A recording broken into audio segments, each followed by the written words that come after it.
134 अध्याय में हम लोग देखेंगे ये वचन। कोई एक वचन पढ़ के सुनाए।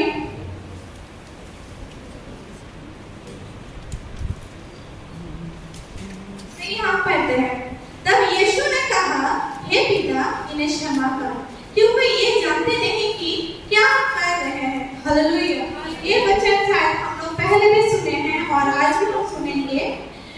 ये वचन प्रभु यीशु जब अपने जब छोड़ने से पहले ये परमेश्वर से ये एक वाणी बोले थे, जिसमें ये है कि क्षमा कर, पहला वाणी। क्योंकि प्रभु जानते थे आज के दिन में ये क्षमा कर, ये वर्ड बहुत छोटा है, लेकिन ये क्षमा का अर्थ मतलब इतना बड़ा है कि हम लोग अभी उतना शायद समझते नहीं है। लेकिन परमेश्वर जानते थे कि ये वर्ड बहुत ही हम लोगों के लिए जरूरत है, इसीलिए पहला वर्ड ये बोला है कि क्षमा कर।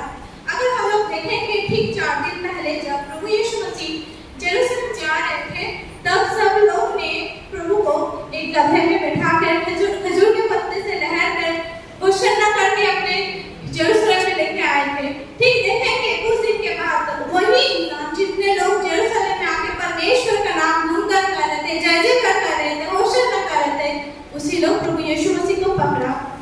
पिलातुस के समय जब वो बर्फ होता था, तब तो देखते हैं कि एक अपराध को छोड़ा जाता। ये लोग जब प्रभु यीशु मसीह को जानते थे कि एक महान व्यक्ति है जो परमेश्वर के नाम पर जय जयकार करते हैं, परमेश्वर के नाम से इतना चिन्ह चमत्कार किया, असंभव को संभव किए, लेकिन फिर भी इतना को जानते हुए परमेश्वर की और क्या प्रभु यीशु मसीह को पकड़ा गया। उसी दिन से जब प्रभु यीशु मसीह को पकड़ा, फिर उसी दिन उन लोग गलत चुना कि प्रभु यीशु मसीह को छोड़ के उन लोग उनको दूसरे और को चुना, बरअब्बा को चुना। लेकिन इधर से हम लोग समझते हैं कि हम बार बार प्रभु यीशु मसीह को छोड़कर हम लोग संसार का और पकड़ते हैं, संसार का और चाहते हैं। लेकिन प्रभु यीशु मसीह थोड़ा सा भी गुस्सा नहीं हुए, थोड़ा सा कुछ किसी को नहीं बोला कि इतना लोगों के लिए हम ये इतना कुछ किए, इतने बीमारियों को चंगाई दिए, असंभव को संभव किए। लेकिन प्रभु यीशु मसीह अपने दर्द, अपने जीवन में सारे दर्द सह के रात भर पूरे टॉर्चर सहा, मारा गया, कूदा गया, कांटा पे मुकुट पहना गया, फिर भी प्रभु यीशु मसीह हम लोग को विरोध में एक भी बात नहीं था। जब प्रभु यीशु मसीह को सूली पे चढ़ाया गया, तब दम छोड़ने से पहले प्रभु यीशु मसीह बोले, दर्द के साथ, अपने करुणा के साथ बोले, हे पिता, इन्हें क्षमा कर। ये नहीं जानते कि क्या कर रहे, क्यों? पिता के पास तो बोल सकते थे कि पिता ये लोग मुझे क्रूस में दिया है, लेकिन पिता के पास कुछ नहीं बोला प्रभु यीशु मसीह, क्योंकि प्रभु हम लोग से प्यार करते हैं। हालेलुया। ठीक है, देखें अभी हम लोग एक दूसरे से हम लोग क्षमा नहीं कर पाते हैं, लेकिन प्रभु यीशु मसीह के साथ हम लोग जो खराब किए, जो प्रभु यीशु मसीह के साथ धोखा किए, कि प्रभु यीशु मसीह हम लोग के लिए इतना कुछ करते, प्रार्थना करते, यीशु के नाम से चंगाई हो जाते, कोई प्रॉब्लम होता है प्रार्थना करते, वो प्रॉब्लम सॉल्व हो जाता है। लेकिन हम लोग बार बार वही पाप करके, वही गलती करके बार बार प्रभु यीशु मसीह को क्रूस पे चढ़ाते हैं। लेकिन प्रभु भी हम लोग की वही दर्द से, वही कष्ट से हम लोग के लिए इंतजार करते हैं और बार बार क्षमा कर देते हैं कि ये मेरा संतान है, उससे हम प्रेम करते हैं, इसीलिए प्रभु यीशु मसीह बार बार हम लोगों को माफ कर देते हैं। हालेलुया। लेकिन अगर हम लोग देखेंगे कि एक दूसरे को देखेंगे, कुछ भी कारण हो जाता है, एक दूसरे को माफ नहीं कर पाते। हालेलुया। अब कितना लोग बोल सकते हैं कि कोई कुछ गलत किया है, लेकिन उसका हम बहुत दिल से उसको माफ करेंगे। कितना लोग बोलते हैं कि माफ करना बहुत इजी है, बहुत ही इजी है कि किसी को माफ करना, लेकिन देखेंगे मुंह से बोलेंगे कि हाँ माफ करना बहुत ही सहज है, बहुत ही इजी है, लेकिन कुछ भी अगर हमें जीवन में प्रॉब्लम आ जाता है तो देखते हैं नहीं वो मुझसे गलत किया है, वो सिस्टर मुझसे गलत किया, मुझसे कभी माफ नहीं करेंगे। हालेलुया। लेकिन हम लोग बार बार भूल जाते हैं कि हम लोग एक सिस्टर के विरोध में कुछ किया है, सिस्टर मुझे माफ नहीं किया, हम दूसरे सिस्टर को माफ नहीं करेंगे। लेकिन प्रभु यीशु मसीह कभी सोचा था कि हम लोग इतना कुछ करते भी हम लोग को माफ नहीं करेंगे? लेकिन किया। अगर छोटा छोटा बात में हम एक दूसरे को क्षमा नहीं कर सकते, तो प्रभु भी हम लोगों को क्षमा नहीं कर सकता। लेकिन प्रभु बोला है तुम क्षमा करो, एक दूसरे से क्षमा करो। अगर हम मत्ती के वचन में देखेंगे 6:14-15 में पहले बोलते तुम एक दूसरे को पहले क्षमा करो, फिर प्रभु यीशु मसीह तुमको भी क्षमा करेंगे। अर्थात पहले अगर एक दूसरे को अगर क्षमा नहीं करेंगे तो परमेश्वर भी हम लोगों को क्षमा नहीं करेंगे। और वचन में देखेंगे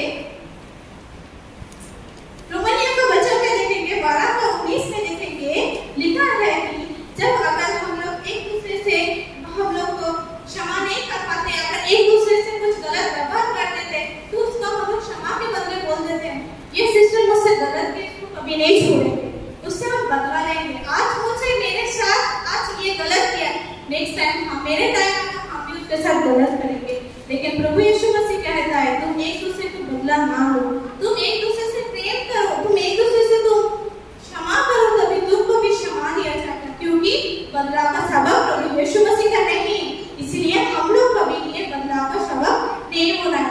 हालेलुया। और देखेंगे हम लोग को मत्ती के चैप्टर में 8 का 21 और 22 में बोला है, पतरस कहता है प्रभु यीशु से पूछते हैं कि कोई अगर कोई भी पाप करेगा, कोई गलत काम करे तो उसको हम लोग क्षमा करेंगे। कोई व्यक्ति अगर बार-बार पाप करे, बार-बार कोई गलत करे तो हम लोग कितना बार माफ कर सकते हैं? तो प्रभु यीशु मसीह कहते हैं कि 70 बार। हालेलुया।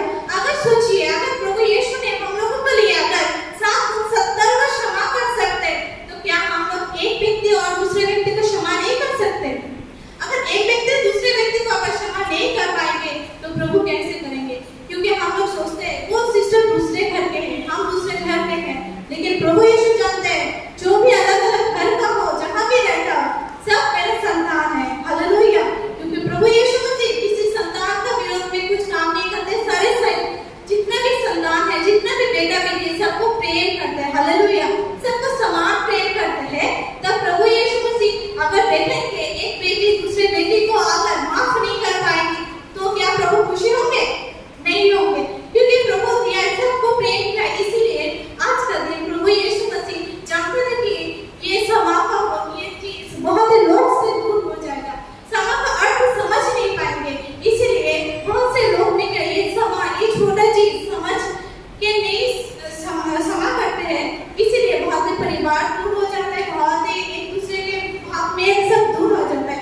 ये छोटा चीज जो समा करना, क्योंकि अभी का दिन में ये क्षमा ही एक बहुत बड़ी ईगो हो गया, जो एक इंसान का आत्मा से दूसरे इंसान का आत्मा दूर हो जा रहा है। जो प्रभु के नजदीक है वो प्रभु के दूर हो जा रहे हैं। अगर हम लोग भी एक दूसरे से यही प्रकार का अगर क्षमा करेंगे, अगर वो गलत किया है उसको समझाएंगे, उसको समझा कर उसको बोलेंगे कि प्रभु हम लोग के साथ अच्छा किया, हम लोग अच्छा करेंगे, उसको हम क्षमा करेंगे, लेकिन उसके बदले कभी हम लोग बुरा नहीं करेंगे। हालेलुया। प्रभु यीशु मसीह आज का दिन हम लोगों को बार-बार ये कहते हैं कि पहला वाणी से प्रभु को बार-बार याद दिलाता है कि हम एक दूसरे से क्षमा करें। हालेलुया।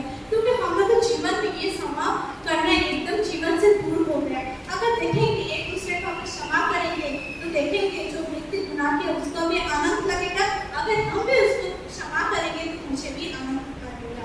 हालेलुया। क्योंकि शैतान चाहता है कि प्रभु यीशु का एक भी बात सच ना हो, एक भी बात पूरा ना हो, लेकिन प्रभु यीशु मसीह हम लोगों को दिया है, हम लोग प्रभु यीशु मसीह का संतान है, इसीलिए प्रभु यीशु मसीह का काम हम लोगों को जरूरी है।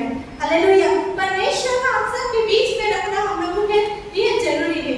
और भी हम लोग देखेंगे कि वचन में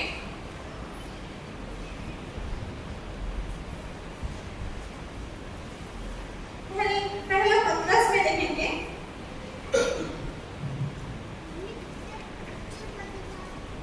पहले यूहन्ना को 1 का टाइम में देखेंगे, 1 का 9 पद में देखेंगे वो कोई अगर पाप को छोड़ के वो अपने गुनाह को मान लेता है उसको दया किया जाएगा। ये नीति वचन में भी लिखा है कि जो अपने पाप को मान लेता है छोड़ देता है उसको दया किया जाता है। ये क्षमा करना, अगर एक दूसरे से अगर हम लोग क्षमा नहीं करेंगे तो ये भी हम लोग के लिए एक पाप है। अगर हम लोग दिन में प्रार्थना करेंगे, सच्चाई के साथ चलेंगे, परमेश्वर का नाम का महिमा करेंगे, गान स्मान देंगे, अच्छे से हम लोग संडे आएंगे, लेकिन एक दूसरे से बैर रख के एक दूसरे से क्षमा नहीं कर पाएंगे तो क्या हम लोग को स्वर्ग जाना आसान होगा? नहीं। तब प्रभु हम लोग को बोल देगा कि स्वर्ग तो जगह नहीं है, क्योंकि प्रभु जो बानी बोला है, जो पहले बोला है कि एक दूसरे को क्षमा करो, क्योंकि अगर प्रभु यीशु मसीह के साथ ये क्षमा करना इतना आसान हो सकता है तो हम लोग को जीवन में छोटा-छोटा बात के लिए हम एक दूसरे से क्षमा क्यों नहीं कर सकते? क्योंकि क्षमा करना हम लोग के जीवन में एक बहुत बड़े इम्पोर्टेंट पॉइंट है, जहाँ एक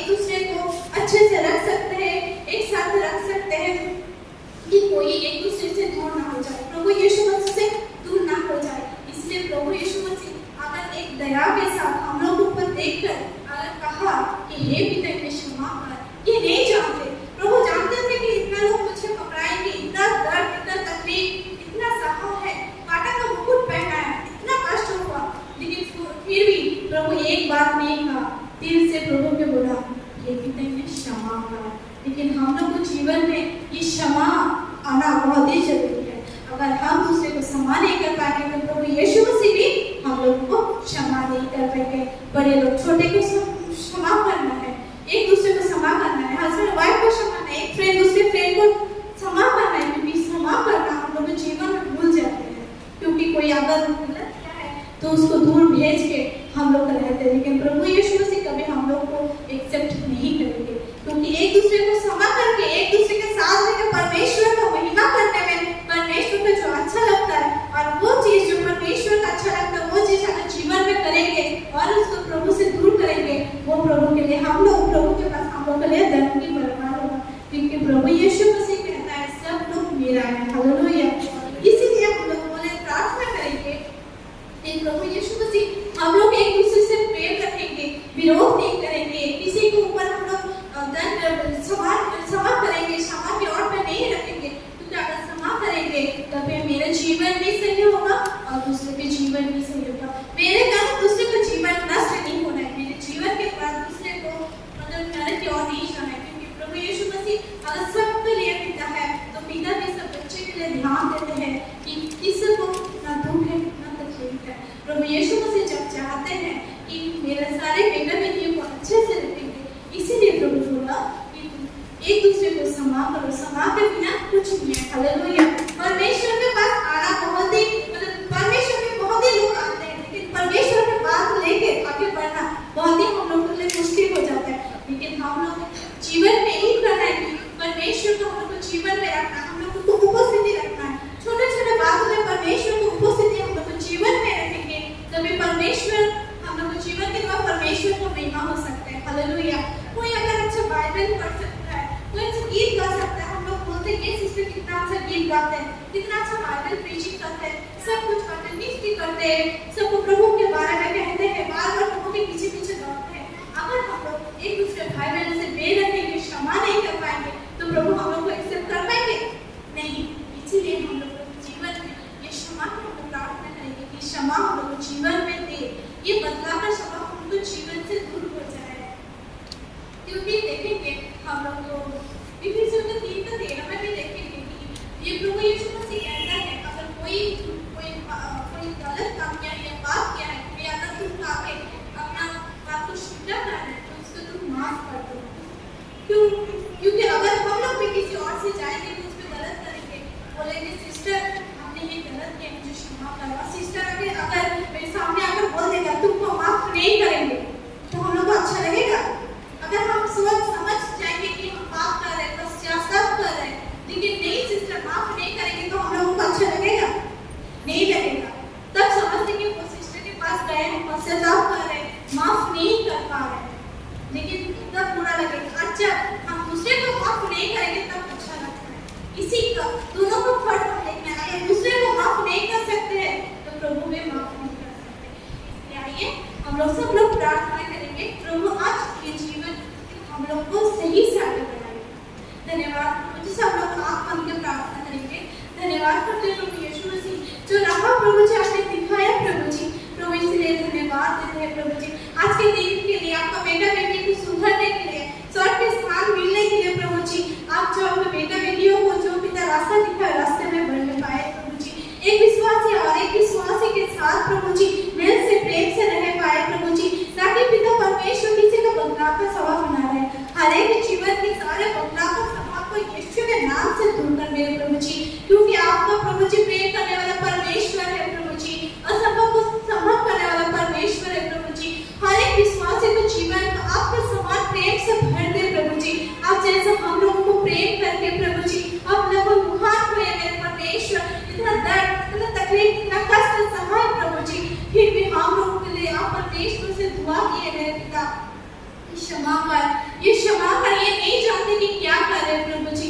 हाँ प्रभु जी तब पाप किए प्रभु जी, आप प्रभु जी जान चुके प्रभु जी, आप क्षमा करते प्रभु जी, और प्रभु जी मसीह में आगे बढ़ने में सहायता कर, हर एक को आगे बढ़ने के लिए सहायता कर। ये छोटे से प्रार्थना के लिए विनती करते यीशु के नाम से आमीन।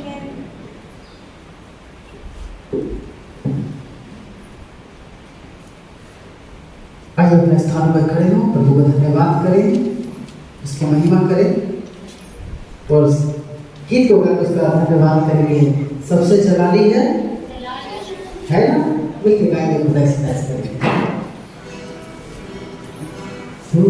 सबसे जलाली है जलाली यीशु का, सबसे जलाली है जलाली यीशु का, सबसे जलाली है जलाली यीशु का, सबसे जलाली है जलाली यीशु का, सबसे जलाली है जलाली यीशु का, सबसे जलाली है जलाली यीशु का, सबसे जलाली है जलाली यीशु का, सबसे जलाली है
प्रभु को धन्यवाद देते हैं इस सुंदर समय के लिए जो प्रभु ने हमें मौका दिया।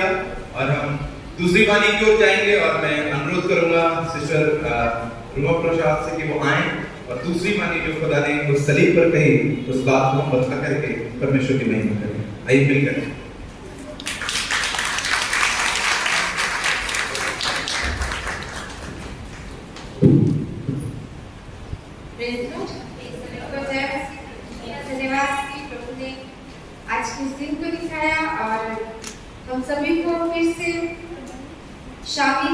इस बलिदान के दिन के समय में कि हम मिलकर परमेश्वर की क्रूस की कथा को हम सुन सके। पिछले साल हम सभी को इस तरह शामिल नहीं हो पाए थे, लेकिन परमेश्वर का धन्यवाद कि प्रभु ने हमें ये मौका दिया कि हम मिलकर परमेश्वर की आराधना स्तुति और परमेश्वर की इस बलिदान को, उसके वचन को हम सुन सके। इसके लिए मैं परमेश्वर का धन्यवाद देती हूँ और धन्यवाद देती हूँ कि जिस तरह पहला वचन हमने सुना कि क्षमा, किस तरह हम क्षमा कर सकते हैं और कैसे परमेश्वर ने वचन में अपने कहा है कि तब यीशु ने कहा, हे पिता इन्हें क्षमा कर, क्योंकि ये नहीं जानते कि ये क्या कहते हैं। तो हम जिस तरह हमने सुना सिस्टर जेनिफर से कि हमें क्षमा करना चाहिए, किस तरह से हर एक वचन के अनुसार उन्होंने बताया। तो परमेश्वर का धन्यवाद कि मुझे भी परमेश्वर ने ये दूसरा वचन दिया है, दूसरी वाणी दी है, जिसमें हम सब मिलकर इस वचन को पढ़ेंगे और जिसमें लिखा है लूका 23 उसका 43, उसमें इस तरह लिखा है, उसने उससे कहा, मैं तुझसे सच कहता हूँ कि आज ही तू मेरे साथ स्वर्गलोक में होगा। हालेलुया।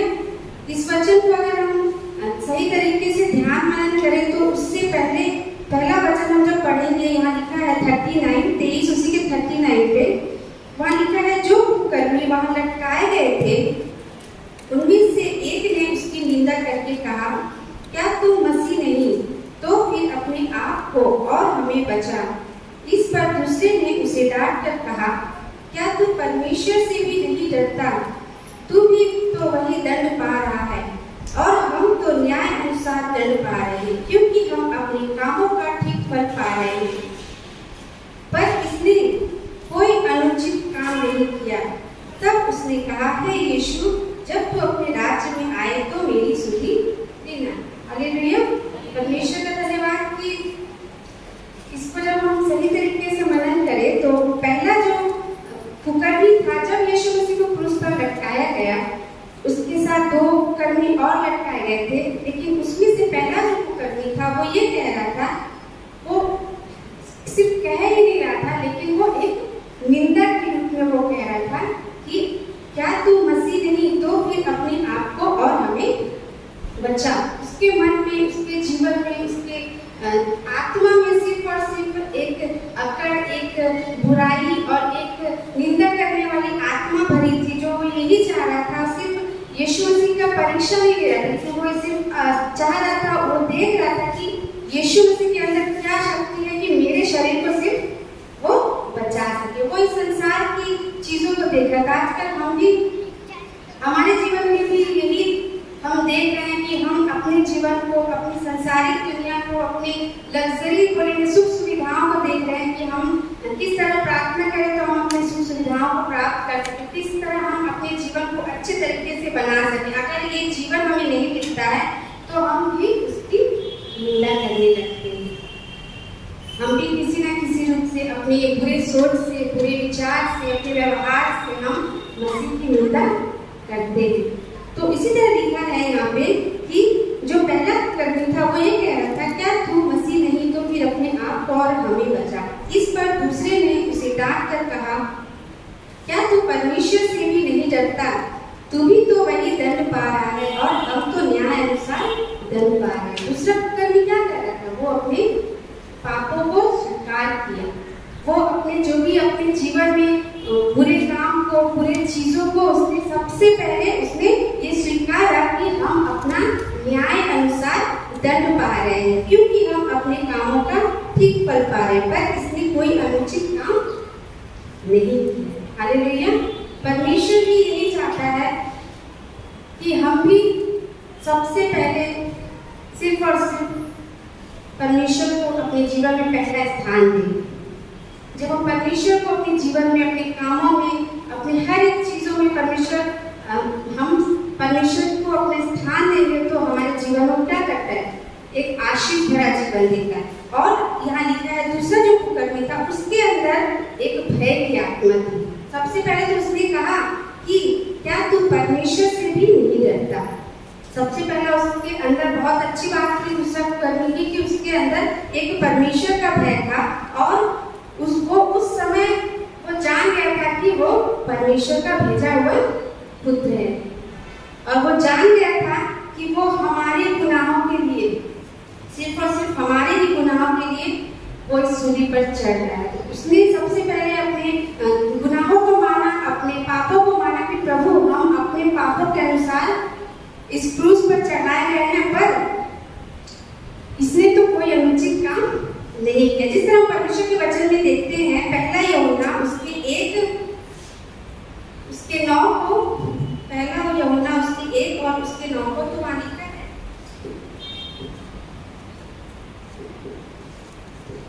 इस तरह लिखा है, यदि हम अपने पापों को मान ले तो वह हमारे पापों को क्षमा करने और हमें सब अधर्म से शुद्ध करने में विश्वास से योग्य और धर्मी है। हालेलुया।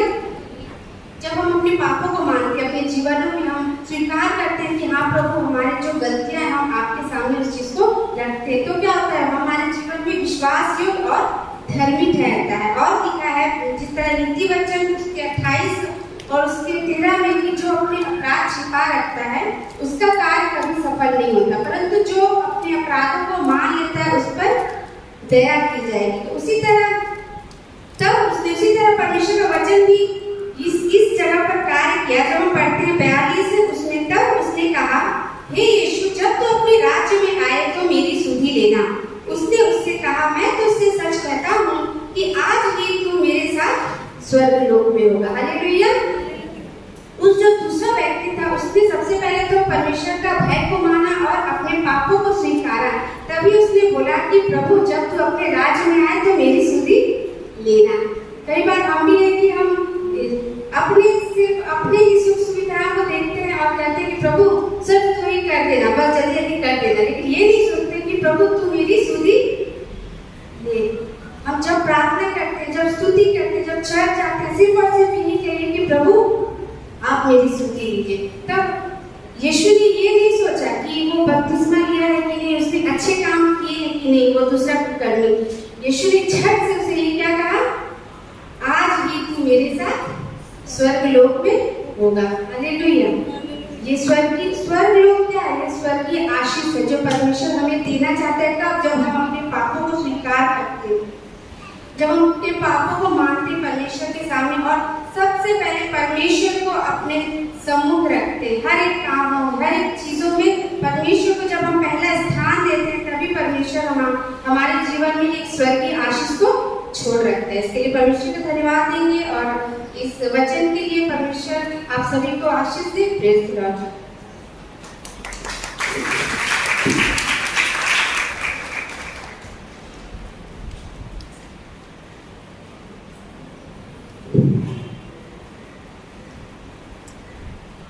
Hallelujah, hallelujah.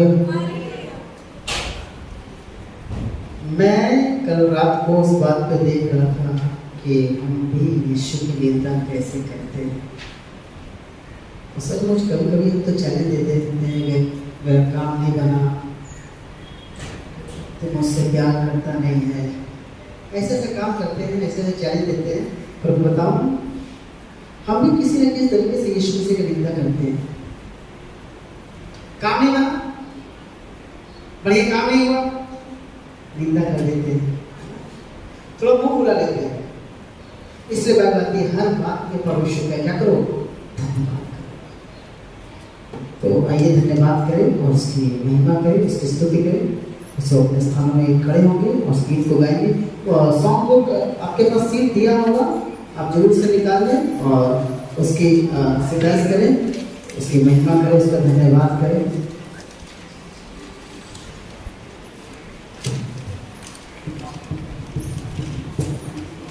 मिलके और सॉन्ग नंबर 4 को हम लोग गाएंगे, उस क्रूस की क्या बात है, इसने हमको बचाया। उस क्रूस की क्या बातें हैं जिससे है हमको बचाया। यीशु मसीह ने तेरे लिए मेरे लिए लहू बहाया। उस क्रूस की क्या बातें हैं जिसने हमको बचाया। यीशु यीशु मसीह ने तेरे लिए मेरे लिए लहू बहाया। जब मैं गुनाहों में डूबा हुआ था, उस क्रूस पर मेरा नाम लिखा था। जब मैं गुनाहों में डूबा हुआ था, उस क्रूस पर मेरा नाम लिखा था। यीशु ने अपना खून बहाकर उस नाम को है मिटाया।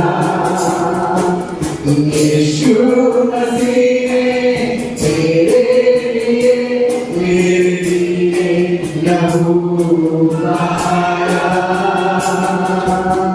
उस क्रूस की क्या बात है जिसने है हमको बचाया। यीशु मसीह ने तेरे लिए मेरे लिए लहू बहाया। जब चढ़ाया गया क्रूस पर, मसीह ने कहा है पिता माफ कर। जब वो चढ़ाया गया क्रूस पर, मसीह ने कहा है पिता माफ कर। माफ कर दे उन लोगों को जिसने शुक्र गाया। यीशु मसीह ने तेरे लिए मेरे लिए लहू बहाया। उस क्रूस की क्या बात है जिसने है हमको बचाया। यीशु मसीह ने मेरे लिए लहू बहाया। अब है गुनाहों से क्या वास्ता, मसीह से लहू में रहूं मैं सदा। अब है गुनाहों से क्या वास्ता, मसीह से लहू में रहूं मैं सदा। पिता के चरणों में गाता रहूं मैं अब ये गीत तुम्हारा। यीशु मसीह ने तेरे लिए मेरे लिए लहू बहाया। उस क्रूस की क्या बात है जिसने है हमको बचाया। यीशु मसीह ने तेरे लिए मेरे लिए लहू बहाया। बैठ जाएं प्रसिद्ध के निवास स्थानों पर। हालेलुया। आइए हम लोग तीसरे वचन की ओर जाएंगे। हम लोग परमेश्वर के सेवक को परमेश्वर ने जो वचन दिया है आपके जीवन रखेंगे। आइए वो तारीफ जाके मास्टर पेज से का स्वागत करें।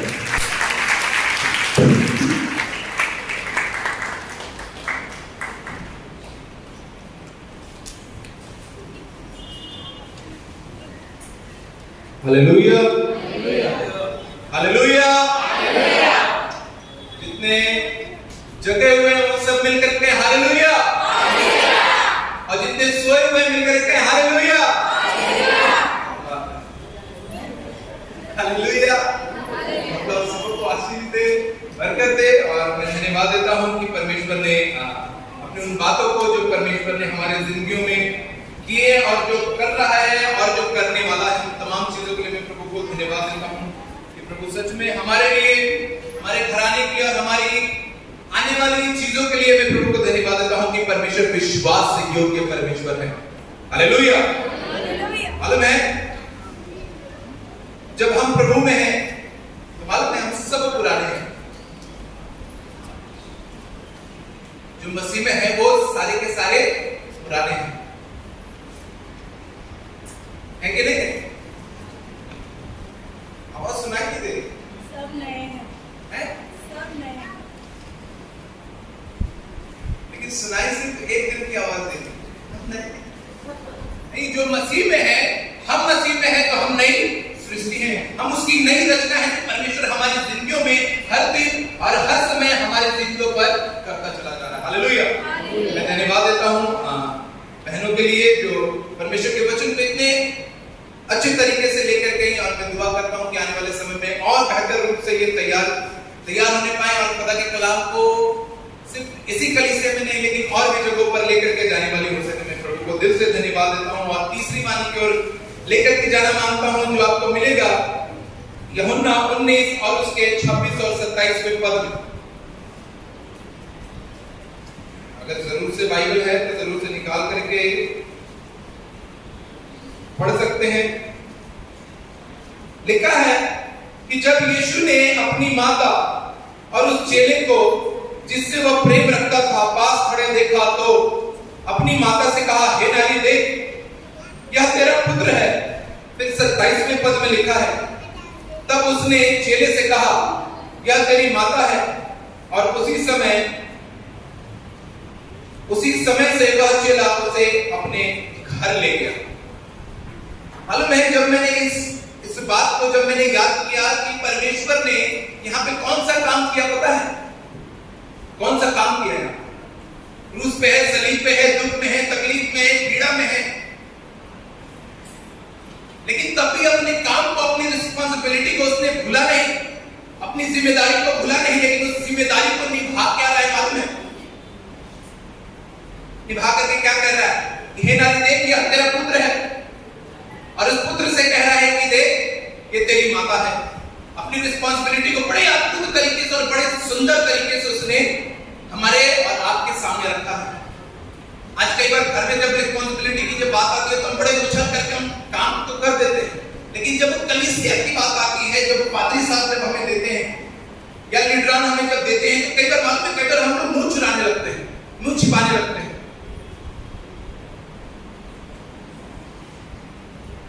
और मालूम है कौन सी रिस्पांसिबिलिटी दे रहा है कि देख, मैं तो जा रहा हूं लेकिन ये जिम्मेदारी तुझे दे रहा हूं।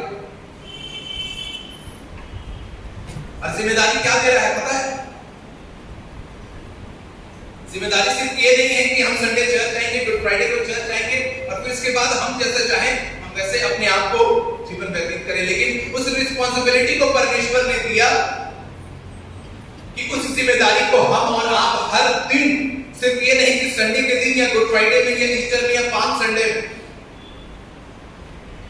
मैंने इस बार एक बात रखा था अपनी कलीसिया में, पूरी घटना को जब हमने पढ़ा तो मालूम है एक घटना मेरे सामने आई। हम लोग 5 संडे कितने अच्छे तरीके से मनाते हैं ना, खजूर की डालियां लेकर के, हालेलुया, होसन्ना, राजा दाऊद के होसन्ना हम लोग करते हैं, कितना अच्छा लगता है। करते कि नहीं करते बताइए? हम लोग अपने घर में भी पाम ट्री है ना, क्रॉस बनाते हैं, कितने अच्छे तरीके से खाते हैं अच्छा जो चीज बना करके। लेकिन मालूम है वहां पे एक घटना, और वो घटना क्या है मालूम है? वो घटना ये है कि लोगों ने अपने कपड़े उतार करके उस गदी पे बिछा दिया और कुछ ने कपड़े उतार करके उस रास्ते में बिछा दिया। वो कपड़ा दर्शाता क्या है? और मालूम है उसी घटना को आज अगर देखा जाए तो मालूम है वही लोग इस बात को कह रहे हैं कुछ दिन के बाद कि यीशु मसीह को सलीब पर चढ़ा दिया जाए और बरअब्बा को हमारे लिए छोड़ दिया जाए।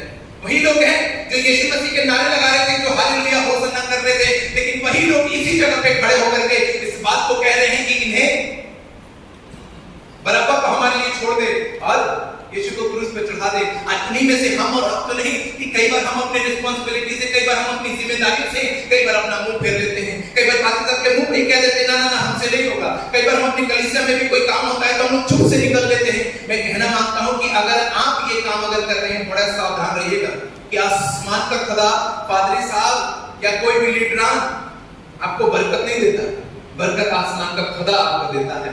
जिस अधीनता के साथ आप मिलकर के काम करते हैं। मेरे साथ निकाल करके एक जगह पे पढ़ सकते हैं जो आपको गलतियों की पुस्तक 6 और उसके 5 में लिखा है, और लिखा कुछ इस तरीके से, क्योंकि हर एक व्यक्ति अपना ही बोझ उठाएगा। क्या लिखा है मालूम है?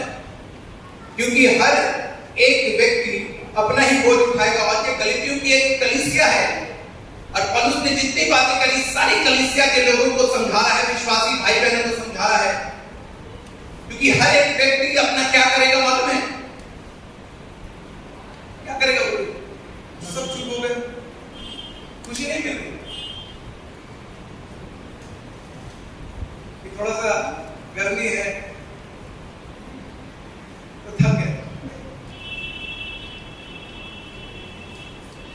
लेकिन मालूम है लिखा है खुदा के कलाम में कि तुम एक दूसरे का क्या करना है? दोष लगाना, कि बोझ उठाना। क्या लिखा है? एक दूसरे की, कोई अगर बलवान है लिखा है खुदा के कलाम पे, तो कमजोरों को अपने साथ में ले ले। अगर हम बलवान हैं तो कमजोर अगर देख रहे। आज हमारे चर्च में एक लड़का आया, थोड़ा सा मेंटली थोड़ा सा डिस्टर्ब है, हमारे टॉलीगंज में रहता हूँ, मुंदियाली में, मतलब राजबिहारी के पास। तो वो बहुत दिन से वो मतलब फोन कर करके, अगर एक बार अगर फोन करना शुरू किया तो दिन में 10 बार 20 बार आपको फोन करता रहेगा। तो थोड़ा सा डिस्टर्बेंस ये हुआ उसके साथ कि उसको किसी दोस्तों ने क्या किया, उसको कुछ मिला करके ड्रिंक्स में या किसी चीज में, पता नहीं किसी ड्रग्स में उसको मिला करके कुछ खिला दिया, और वो इंजीनियरिंग किया और वो आज इस हालत में है कि कोई उसको अपने साथ नहीं ले रहा। मैं भी कुछ दिन से उसको निगलेक्ट करने की कोशिश कर रहा था, क्योंकि बहुत ज्यादा मतलब होता नहीं कि हम किसी जगह पे हैं, आपको फोन पे कंटिन्यूअसली किया जा रहा है। मैंने कहा कि भाई हमें फौरी पता नहीं, मैं बाद में बात कर रहा हूँ, लेकिन फिर भी कंटिन्यू ना बात करेंगे। मैंने कहा भाई मैं बाद में बात करता हूँ। मैंने मैसेज भी किया और उसके बावजूद भी वो फोन कर रहा है। तो मैंने क्या किया मालूम है? आज बड़े प्यार से मैंने उसको पास बुलाया और मैंने उसको समझाया। ये भाई भी मेरे साथ थे, हमारे साथी, और मैंने उसको समझाया, बैठा करके बताया। मालूम है बहुत खुश हुआ।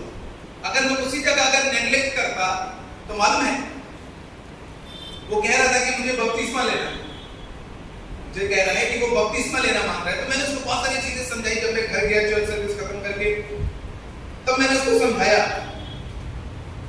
कि बपतिस्मा क्यों, किस लिए, तमाम चीजें। तो अगर मैं उसी जगह पे अगर ये कह देता कि ना नहीं पागल है, इसको छोड़ दिया जाए,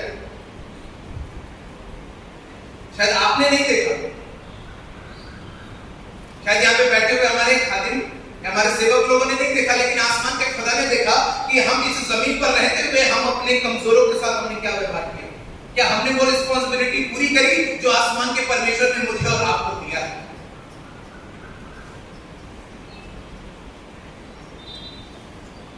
फिर उसके बाद मैं आपको ले जाना मांगता हूं जो आपको मिलेगा लूका 19 और उसके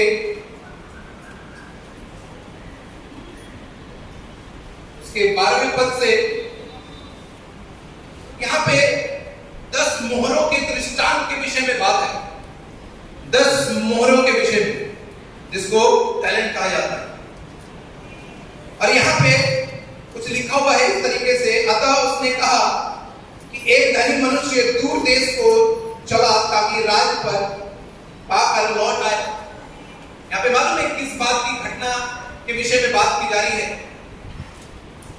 यहाँ पे कौन व्यक्ति है जो राजपद पाकर के फिर वापस आए? यहाँ पे यीशु मसीह का जिक्र है जब वो वापस आएगा। तो मालूम है यहाँ पे 3 चीजें हुई। उसने कुछ मोहरों को क्या किया मालूम है? 3 को क्या किया? बांट दिया।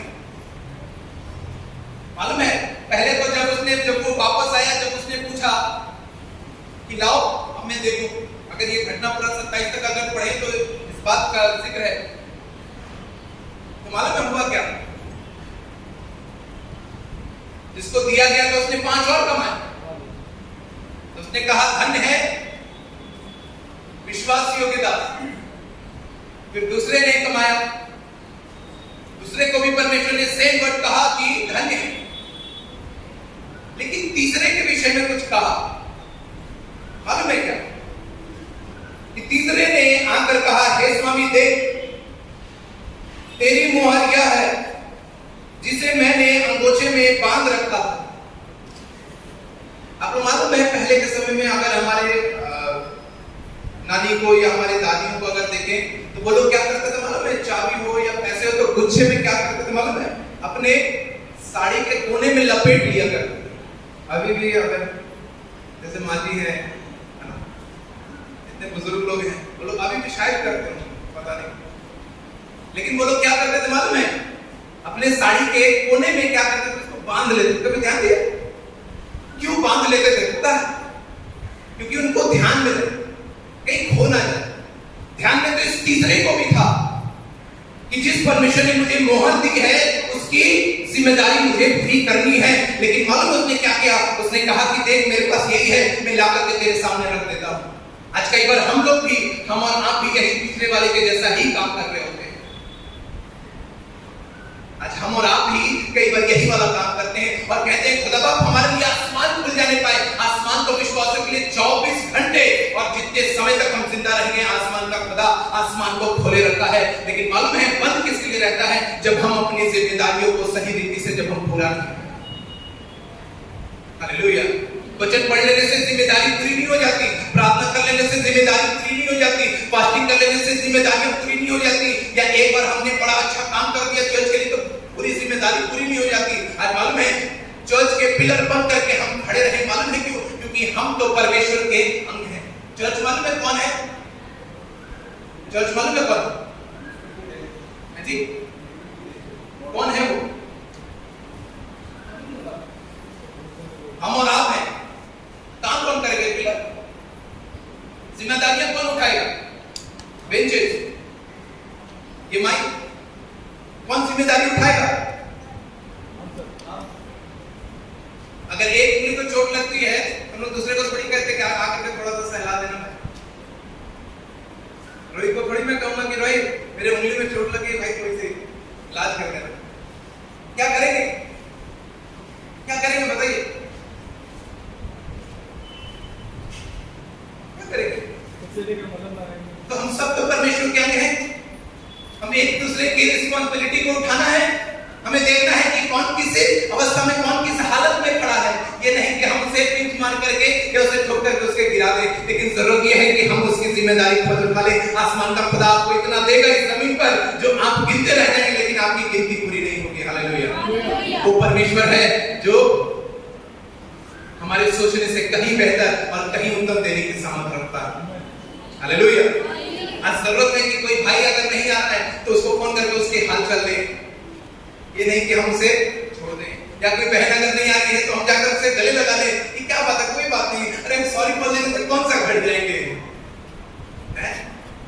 सॉरी बोल देंगे घट जाएंगे, माफी मांग लेंगे तो घट जाएंगे, गले लगा लेंगे तो हम घट जाएंगे क्या?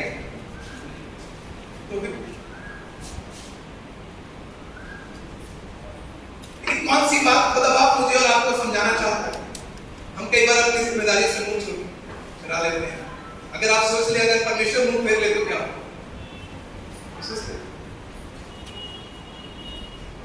कितने सुंदर हैं, कितना अच्छा पहन करके आए, आयरन किया वो पहने कि क्या पहने पता नहीं,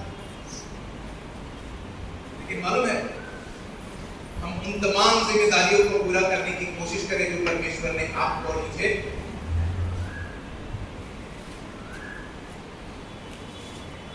हालेलुया। मेरे साथ निकाल करके एक और वचन पढ़े जो पहला तीमुथियुस 5 और उसके 8 में लिखा है।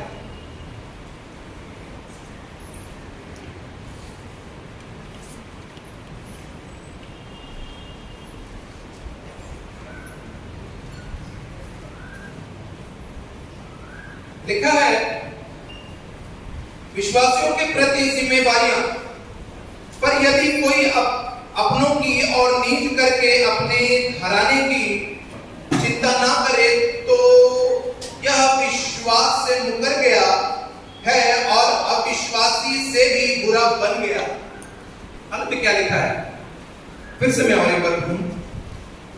पर यदि कोई अपनों की और नीच करके अपने घराने की चिंता ना करे तो वह विश्वास से मुकर गया है और अविश्वासी से भी बुरा बन गया है। क्या हुआ? क्या हुआ कि वो विश्वासी से भी वो बुरा बन गया। जब हम किसी की जिम्मेदारी नहीं उठाते तो हम लोग क्या होते हैं? आपको मालूम है, हम लोग एक काम करते हैं ना तो हम लोग 100% की ब्लेसिंग प्रभु से चाहते हैं। हमने एक किया है प्रभु, आप हमको 100% देंगे, आपने वादा किया है। प्रभु भी थोड़ी इनकार कर रहे हैं कि मैंने नहीं कहा, वो तो कहता है, लेकिन क्या आपने 100% अपने दिया प्रभु? हम लोग 10% ही देने में सोच लेते हैं। हम अपने जीवन का ही 100% देना भूल जाते हैं। हम लोग अपना जीवन का ही 100% देना भूल जाते हैं और हम प्रभु से कहते हैं, प्रभु आप हमको 100% की आप हमारे बच्चे की नौकरी लगवा दें, आप हमारे बच्चे बेटी की बड़ी अच्छी जगह पे शादी करवा दें। प्रभु से खूब प्रार्थना करते हैं, लेकिन प्रभु भी कहता है कि क्या तूने 100% देने की कोशिश करी है? अगर खड़ा करके हम दूसरे के विषय में जांच लेते, कई बार अपने विषय में अगर जांचे तब समझ में आएगी क्या बात होगी। हालेलुया। आज मैं यही बात रखना मांगता हूं कि आज उन जिम्मेदारियों को हम लिखा है कि समय के अनुसार से तुम्हें तो बुद्धिमान हो जाना चाहिए। हम कलीसिया में सालों से आ रहे हैं, कई महीनों से आ रहे हैं, कई दिनों से आ रहे हैं। इस बात को ठेस पहुंचाने के लिए नहीं, लेकिन इस बात को कहना मांगता हूं कि आपकी और हमारी आंखें खुल जाए, क्योंकि समय निकट है, समय बहुत करीब है। परमेश्वर आपके और हमारे घर में, आपके और हमारे जिंदगियों में बेहतर करना चाहता है, लेकिन कई बार हम ही अपने जीवन में कई बार बहुत सारे रुकावटों को ला करके खड़ा कर देते हैं। और छोटी छोटी चीजों में लिखा है श्रेष्ठ गीत में कि उन छोटी छोटी लुमड़ियों को जो दाग की बालियों को नष्ट करके उन्हें पकड़ लो। छोटी छोटी, बहुत बड़ी बात नहीं कर रहा है, छोटी छोटी लुमड़ियों को पकड़ लो, जो दाग की बालियों को, जो हमारी जिंदगियों में जो बालियां लगी हुई हैं, जो फल लगे हुए हैं, उन्हें क्या करती हैं? बर्बाद कर देती हैं। जरूरत है मुझे और आपको कि हम उन तमाम चीजों को निकाल करके दूर करें। हम अपने ईगो को, हम अपने एरोगेंस को, हम अपने एटीट्यूड को निकाल करके दूर करें। और मालूम है, आपको एक बात बताओ, जिस पेड़ में फल लगने लगते हैं ना, उनका क्या बात है? वो पेड़ क्या वास्ते से क्या होता है मालूम है? वास्ते से करके झुकने लगता है। हमें इतना फल लगे कि हम ऐसे हो।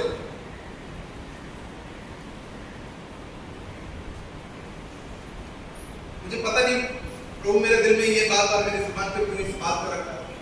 मैं नहीं चाहता कि हमारे बीच में कोई इस बात को लेकर के ठेस या कोई इस बात को भूल ना पड़ जाए, जिसकी वजह से हमारी और आपकी जिंदगी खतरे में। हम लोग अपने पैसे को, हम लोग अपने सोने चांदी को, हम लोग अपने गहने को कितने सुंदर से सजा करके रखते हैं, कितनी अच्छी तरीके से उसको महफूज रखते हैं। क्या जरूरत नहीं कि जो खुदा ने हमें कलाम दिया है, जो जिम्मेदारी हमें दी है, जो हमें जिम्मेदारी इस कलीसिया से मिलती है या अपने खादिमों से मिलती है, क्या उस जिम्मेदारी को अच्छे तरीके से पूरी ना कर सकते? हालेलुया। मुझे और आपको जरूरत है। मैं चाहता हूं कि मैं मालूम है, मैं इस बात को रखता हूं अपनी कलीसिया में, और ये भी मेरी कलीसिया है जहां पे मैं बड़ा हुआ। और यहाँ आने से मैं बहुत खुश हूं। भले किसी को नहीं पता, लेकिन आसमान का खुदा जाता है। लेकिन ये बात कहना चाहता हूँ कि घर जब टूटते हैं ना, मुझे पता नहीं ये चीज क्यों मेरे दिल में आ रही है, लेकिन घर जब टूटते हैं ना, तो मालूम है मजाक पे और हम कहते हैं शैतान ने कर दिया, शैतान ने कुछ नहीं करता, करते आप और हम ही हैं। और दोस्त बेचारा शैतान बैठा रहता, कहता यार अच्छे लोग हैं कि मुझ पे नहीं दोष लगा रहे, क्योंकि मैं दोषी हूँ। बिना मतलब, लेकिन मेरी दुआ है यहाँ पे कोई भी एक हो, दो हो, चाहे भाई हो, चाहे बहन हो, चाहे कोई परिवार हो या कोई भी व्यक्ति हो, माफी मांग ले। मैं कहना मांगता हूँ कि आसमान का खुदा आपके लिए और मेरे लिए आसमान पकड़ के रखा है। क्या तू अगर मुझसे मांगे तो मैं पवित्र आत्मा क्यों बना दूंगा? क्या अच्छी वस्तुएं मैं तुझे ना दूंगा? वो देने के लिए तैयार है। सारी उत्तम वस्तुएं याकूब की पुस्तक में लिखा है कि आसमान से हमें मिलती है।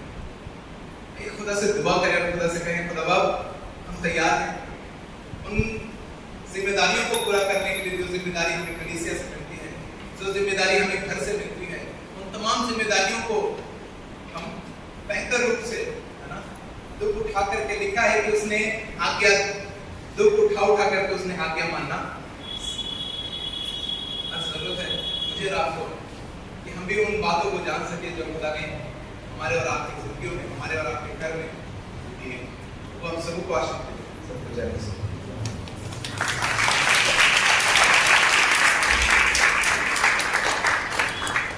हालेलुया। आइए अपने स्थान पर खड़े होंगे, उसकी महिमा करेंगे। आपका यीशु कैसा है? कैसा है? एक बोलिए कैसा है? और बोलिए कैसा है? उधर बोलिए कैसा है? कैसा है? वाह वाह बोलिए। आइए बोलिए दिखाएंगे। God is so good. बोलिए God is so good.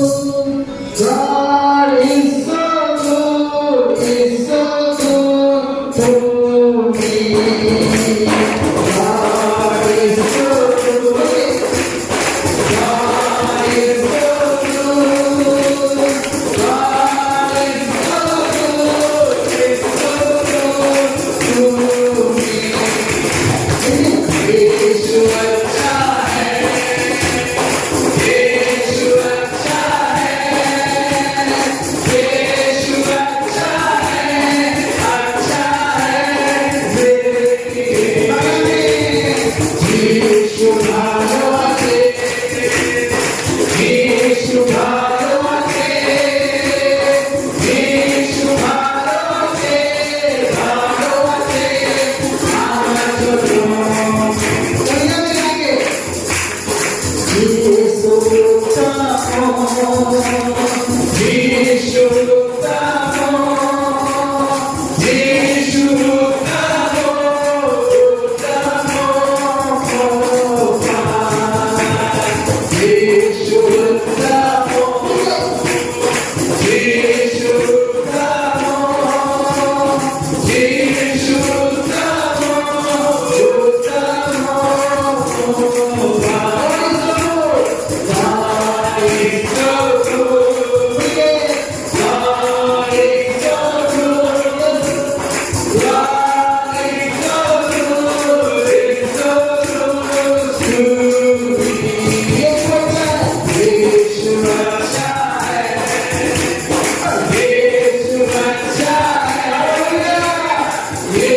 यीशु किसके लिए अच्छा? मेरे लिए। सब मेरा मांगा आज बच जाए। बोलिए यीशु अच्छा है, यीशु अच्छा है, यीशु अच्छा है, अच्छा है मेरे लिए। यीशु अच्छा है, यीशु अच्छा है, यीशु अच्छा है, अच्छा है मेरे लिए। कोई चीज अच्छा नहीं है पर यीशु सबसे अच्छा। हालेलुया। जब दुनिया में चुनाव का जिक्र हो सब कुछ छोड़ देना यीशु। हालेलुया। हमने छोड़ा है, इसलिए मैं बता रहा हूं आपको। जब आपके पास बहुत अलग अलग चॉइस हो, हटा दीजिए झटके में, आपको यीशु दिखे। हालेलुया। हालेलुया। टाइम लगने मत दीजिएगा। रबड़ है अब तो कुछ खराब हो जाती है, रबड़ होता है कुछ बताने के लिए। और अगर आपकी जिंदगी में कुछ खराब हो गया है, यीशु का लहू है, जो बना देगा आपको। हालेलुया। बैठ जाइए, थैंक यू। हम लोग चौथे वचन को सुनेंगे भाई प्रताप के मसीह के द्वारा। आइए वो तारीफ जाके इसको स्वागत करें।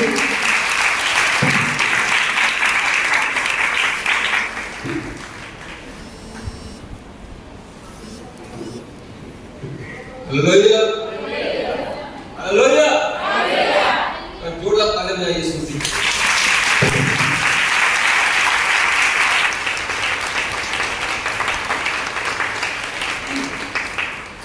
सब कुछ यीशु जैसा कोई नहीं। यीशु अच्छा है, सिर्फ अच्छा ही नहीं, सबसे अच्छा। हालेलुया।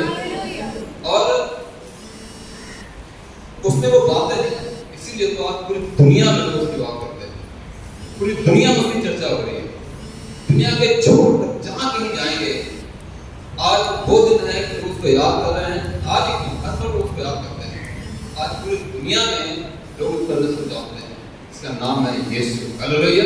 एक बार जोरदार ताली बजाइए मसीह से।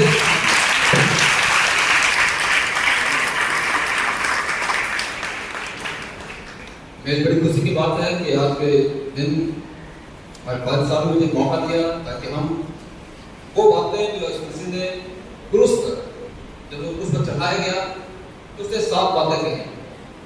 उसमें से एक बात जो चौथी बात है, उस विषय में मुझसे कही गई है कि मैं उससे बात करूं, और ये मेरी बड़ी खुशी की बात है।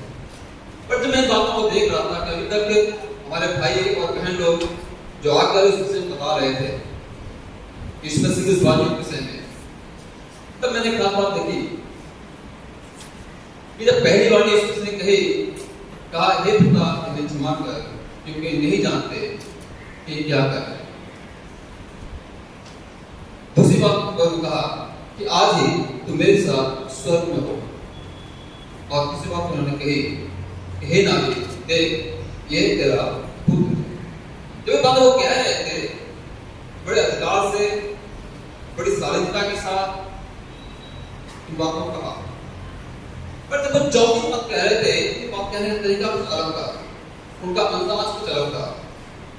जब वो कह रहे थे तो बातें कुछ और बयान कर रहे थे। Hallelujah, hallelujah. हम लोग देखेंगे इस वचन को मत्ती 27 और उसके 46 नंबर आयत में, जहां इस तरीके से लिखा हुआ है दिन के तीसरे पहर। हालेलुया। लिखा है दिन के तीसरे पहर में यीशु मसीह ने ऊंचे स्वर से चिल्लाकर कहा। आखिर ऐसा क्या हो गया? अचानक यीशु मसीह चिल्लाकर कहने लगा। इस बात में से कौन अचानक इस दौरान से कौन सी घटना घट गई है कि यीशु मसीह चिल्ला उठा है, वो बेचैन हो गया है, वो अपने आप को रोक नहीं पा रहा है, और वो बड़े ऊंचे स्वर से चिल्लाकर कहने लगा। और मालूम उसने क्या कहा? उसने कहा येली लमा सबक्तनी, अर्थात हे मेरे परमेश्वर तूने मुझे क्यों छोड़ दिया? Hallelujah, hallelujah. अब तक इन बातों में उसके वो दर्द नहीं दिख रहा था, अभी तक इन बातों में वो तकलीफ नहीं दिख रही थी। यीशु मसीह के हाथों में कीलें ठोक दी गई, तब उस दर्द का एहसास नहीं दिखाया यीशु मसीह ने। यीशु मसीह के सीने में पश्चिम में भाजप होते गए, तब उस दर्द का एहसास नहीं दिखाया परमेश्वर ने उठ तक नहीं किया, अपने दर्द को बहुत अधिक ध्यान तक नहीं किया। लेकिन ये वो घड़ी थी जब यीशु मसीह बहुत बेचैन हो गया, बहुत मायूस हो गया और बिल्कुल दर्द से तड़पने लगा। अब वो कहने लगा कि हे पिता तूने मुझे क्यों छोड़ दिया? मालूम है हमारे लिए ये एक छोटा सा शब्द हो सकता है, सिर्फ एक छोटा सेंटेंस हो सकता है कि यही तो कहा था यीशु मसीह ने कि हे पिता तूने मुझे क्यों छोड़ दिया। पर इस बात में जो दर्द छिपा यीशु मसीह का, काश हम उस बात को समझ पाते तो आज हमारी दुनिया बदल जाती। हालेलुया। आप सब नहीं महसूस कर पाएंगे इस बात को।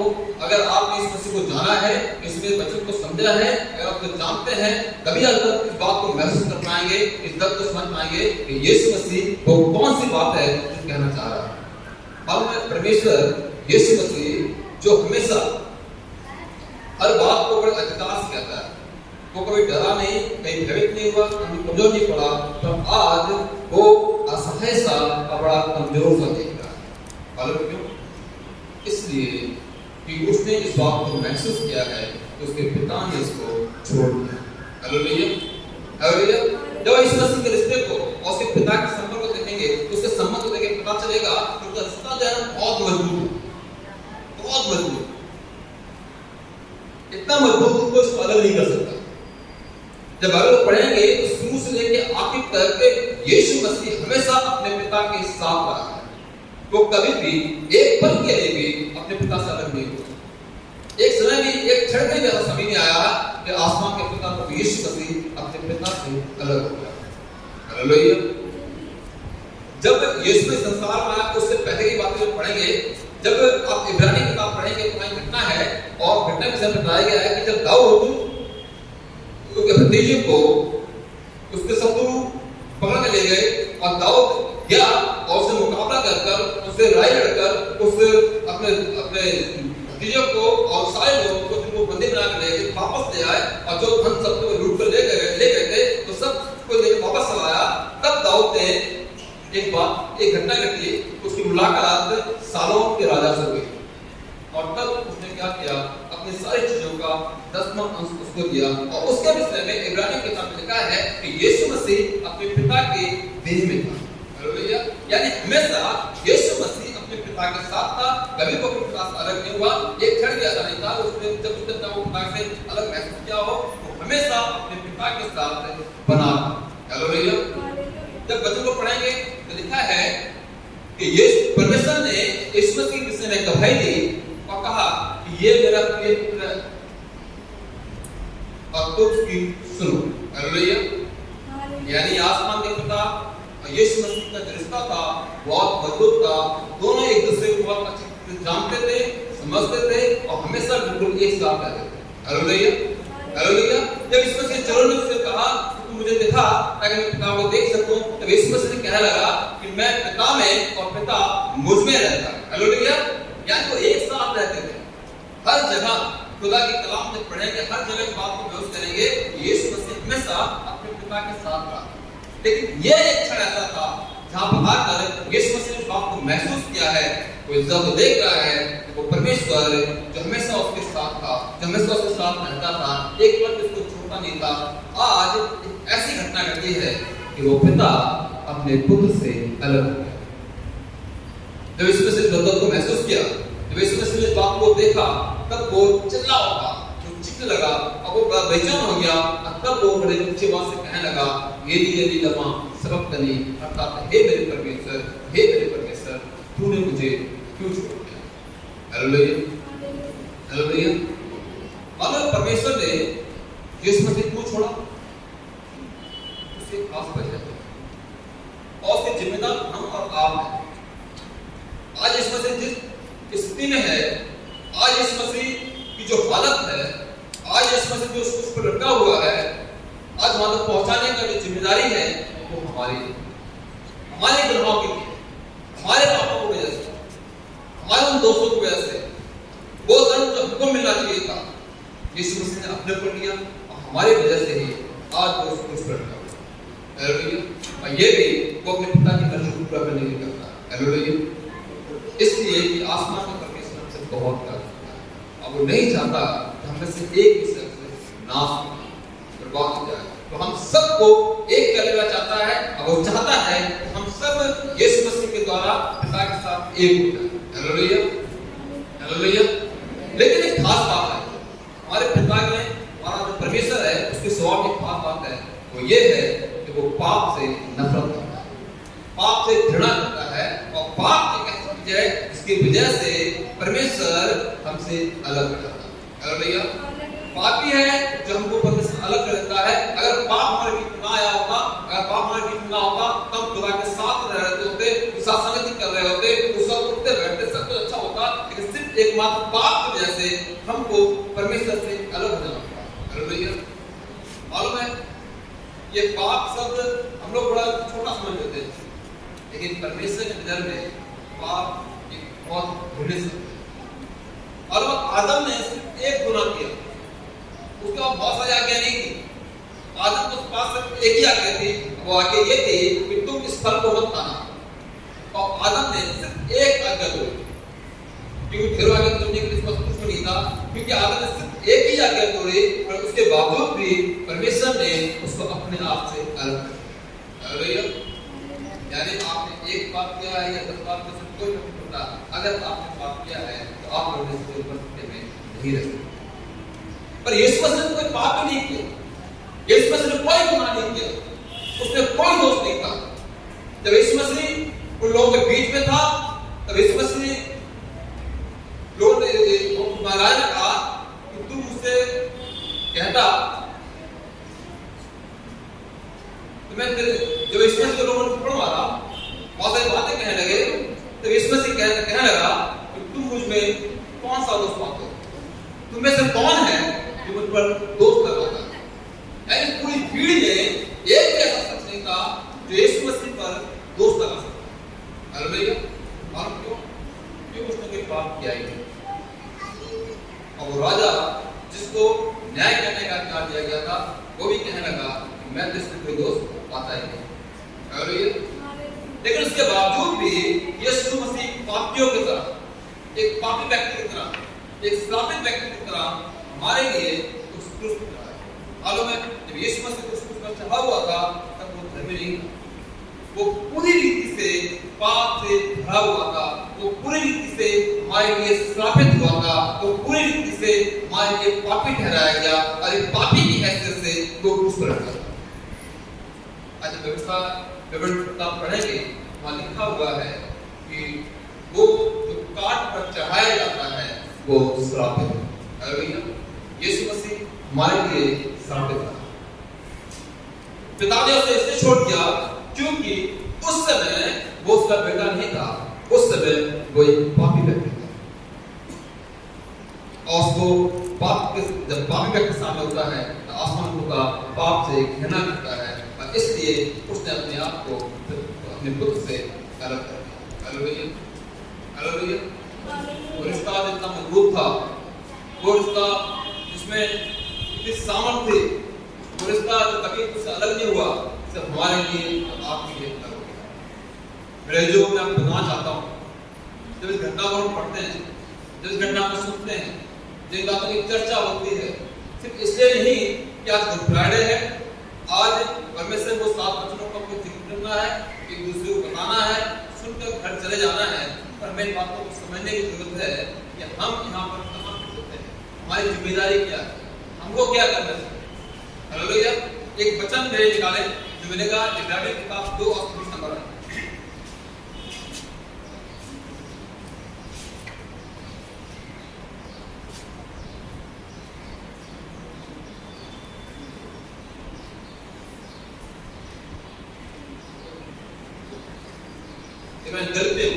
गलतियों 2 के 20 नंबर है।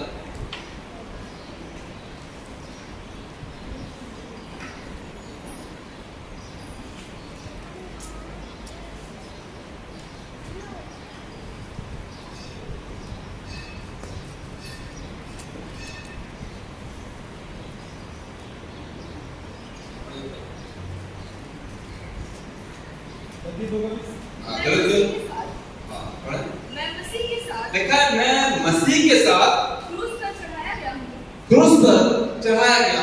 हालेलुया।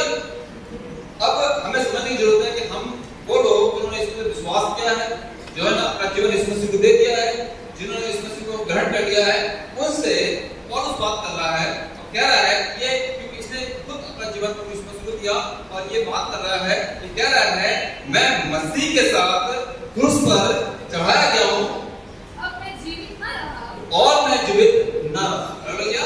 यानी उसका अपना कोई अस्तित्व नहीं रह गया। हम लोग जब इसमें से ग्रहण कर लिया, इसमें विश्वास करते हैं, हमें इस बात को जानने की जरूरत है कि अब हमारा अपना कोई अस्तित्व नहीं रह गया। लिखा है मैं मसीह के साथ क्रूस पर चढ़ाया गया हूँ और अब मैं जीवित न रहा पर मसीह मुझ में जीवित है। हालेलुया। वो परमेश्वर जिसने हमारे लिए प्रभु को आया है, अब वो मसीह मुझ में इसमें अपने आप को कमजोर समझने की जरूरत नहीं है, अपने आप को असहाय समझने की जरूरत नहीं है, पर इस बात को जानने की जरूरत है कि आसमान के परमेश्वर ने हमारे लिए कौन से काम किए हैं, उसको योजना को जानने की जरूरत है कि कैसे वो योजना हमारे जीवन में पूरी होती है और कैसे हम उस आशीष को अपने जीवन में देख सकते हैं। हालेलुया। लिखा मैं मसीह के साथ क्रूस पर चढ़ाया गया हूँ और अब मैं जीवित न रहा पर मसीह मुझ में जीवित है। आगे बढ़े। और मैं शरीर में अब तो जीवित हूँ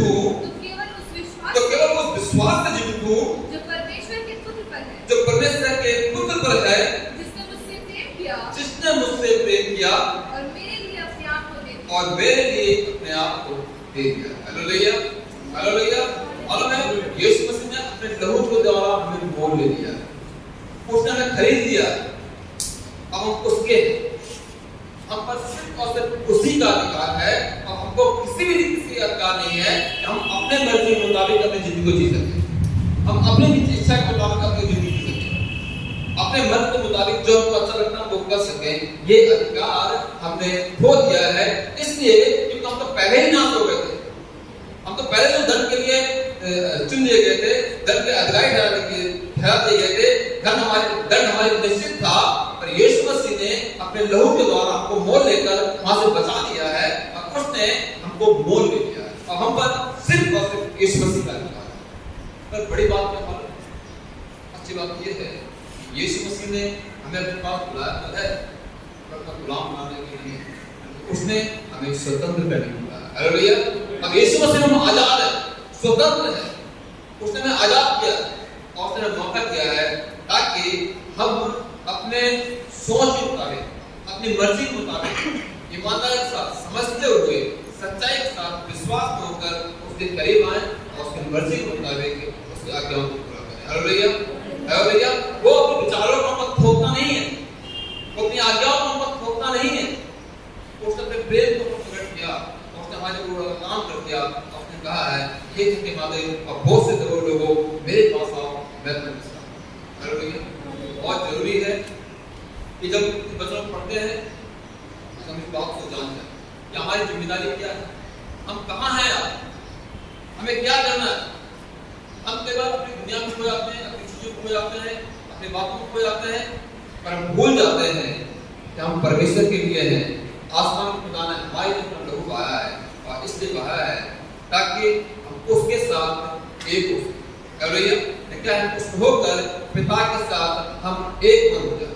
आसमान का पिता चाहता है कि हम उसके साथ संगति करें, उसके साथ उठे बैठे, और जो पर्दा हमारे बीच में थी, जो दूरी हमारे बीच में थी, यीशु मसीह ने उस दूरी को दूर कर दिया है, उस दूरी को मिटा दिया है। और चाहता है कि हम बड़े विश्वास के साथ उसके करीब आएं, अपने पिता से निपट जाएं और उसके साथ रिश्ते को और मजबूत कर दें। Hallelujah, hallelujah. और इस बात के लिए यीशु मसीह ने एक बड़ा बलिदान दिया है। उस बलिदान को हमें याद रखने की जरूरत है, भूलने की जरूरत नहीं है, हमें महसूस करने की जरूरत है कि यीशु मसीह ने कितने दर्द के साथ, कितनी तकलीफ के साथ, कितने तकलीफों में होकर, कितनी परिस्थिति में होकर इस सफर को तय किया है और आज हमारे लिए ऐसा रास्ता तैयार कर दिया है जिसे कोई बंद नहीं कर सकता। Hallelujah, hallelujah. खुदा का धन्यवाद उस वचन के लिए। वास्तव में खुदा ने इस चौथी वाणी को उस पुष्प पर कहा ये दी के लिए लम्हा सबक नहीं, यानी वो दर्द जो यीशु मसीह के अंदर था, वो दर्द जो यीशु मसीह महसूस कर रहा था, अगर हम भी इस बात से जान जाएंगे, हम इस बात से उस बात को महसूस करेंगे कि पाप से परमेश्वर कितना घृणा करता है, तो हम भी अपने आप को उसी रीति से तैयार करेंगे ताकि किसी भी रीति से हम परमेश्वर से दूर न हो जाए। हालेलुया। इसलिए जागरूक रहें, वचन को पढ़ें और अपने आप को पाप से बचा कर रखें। Praise the Lord. प्रभु आपको बहुत आशीष दे।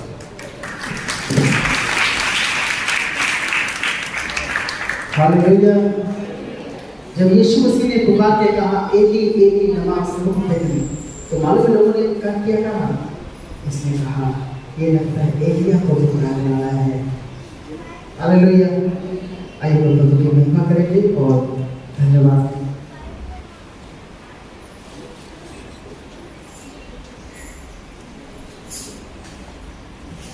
तेरा लहू बड़ा कीमती है प्रभु, तेरा लहू बड़ा कीमती।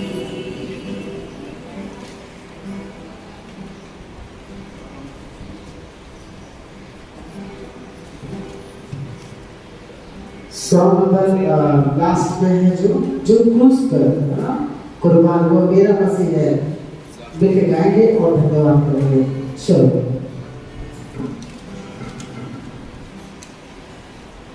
एक सॉन्ग है इसमें आ जाओ। आइए हम उस गीत को गाएंगे और खुदा को धन्यवाद देंगे। इसके बाद हम लोग और लोग गीत को गाते उसकी महिमा करेंगे। जो क्रूस पे कुर्बान है मसीहा हर जन्म जो सीखा है वो मेरे गुनाह का है। वो क्रूस पे कुर्बान, वो मेरा मसीहा हर जन्म जो सीखा है वो मेरे गुनाह का है। इस दुनिया में ले आए मेरे गुनाह से को, मेरे गुनाह से को, ये जुर्म मुझसे मैंने ही कराया। हर जन्म जो सीखा है वो मेरे गुनाह का है। वो क्रूस पे कुर्बान, वो मेरा मसीहा हर जन्म जो सीखा है वो मेरे गुनाह का है। इंसान है वो काबिल और सच्चा खुदा हो, और सच्चा हो। वो प्यार का दरिया है, सच्चाई का रास्ता है। हर जन्म जो सीखा है वो मेरे गुनाह का है, वो मेरे गुनाह का है। देने को मुझे जीवन खुद मौत सही उसने, खुद मौत सही उसने। क्या खूब कुर्बान, क्या प्यार अनोखा है। हर जन्म जो सीखा है वो मेरे गुनाह का है।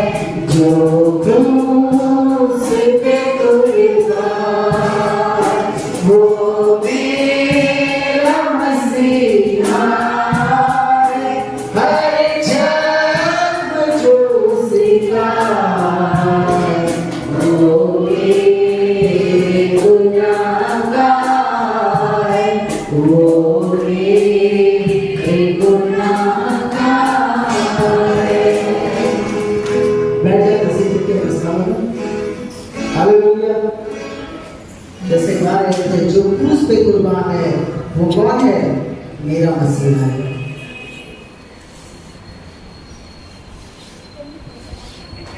सब लोग को जय मसीह की। फिर से एक बार परमेश्वर को धन्यवाद हो। और हम लोग 5 बजे के और जाएंगे, और हम लोग मैं निवेदन किए हैं और ब्रदर ऋषिकेश भाई से कि वो परमेश्वर के वचन से आपसे बात करें।